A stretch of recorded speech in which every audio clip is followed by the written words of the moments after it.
con il sindaco Roberto Pizzoli per parlare anche con il sindaco di Portotolle di questa bandiera blu. Due spiagge importanti, Boccasette e Barricata, due spiagge che tutti citano per essere spiagge ecologicamente migliori di tante altre a livello veramente italiano, e quindi una soddisfazione in più. Cosa ne pensa lei, sindaco? Buonasera Leandro, buonasera naturalmente a tutti, grazie di questa opportunità, che è sempre bello parlare del proprio paese, in questa occasione delle spiagge. Bandiera blu è un riconoscimento a cui ci tenevamo tantissimo, l'abbiamo conquistato lo scorso anno per la prima volta per tutte le spiagge di Portotolle, e quest'anno l'abbiamo riconfermato, che non è una cosa semplicissima. La FEE, la Federazione Internazionale, che parte dall'ONG danese, che poi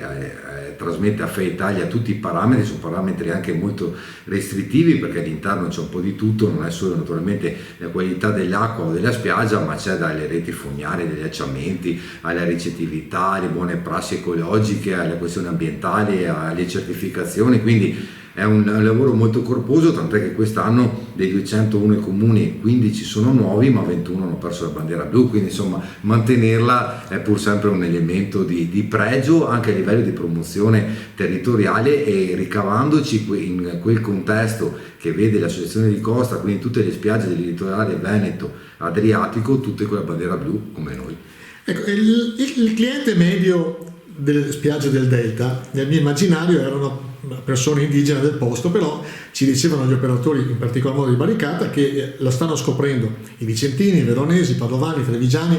E perché secondo lei, qual è il valore aggiunto delle nostre spiagge? Guarda Eliana, intanto l'anno scorso è vero che c'è stato il Covid, come abbiamo fatto più 38% di presenza italiana, quindi vuol dire che ci stiamo confermando come realtà. Secondo, è verissimo quello che hanno detto gli operatori, che ringrazio perché hanno alzato l'asticella del loro servizio tantissimo negli ultimi anni, e questo credo che sia indispensabile per la buona uscita di quello che è il territorio. Però è verissimo, noi abbiamo un mercato nord europeo per quanto riguarda soprattutto il villaggio, il villaggio più importante che abbiamo insediato sul territorio, perché sono amanti comunque delle bellezze della natura eccetera, quindi un mercato tedesco, danese, olandese. E poi c'è questa riscoperta che secondo me è legata anche proprio dal tipo di territorio, oltre anche di un'offerta economica qualitativa che comunque probabilmente oggi è a un prezzo giusto, corretto, diciamo così, passiamo questo termine, che è più basso che in altri posti, con meno magari fila da fare per uscire eccetera, e con una bellezza comunque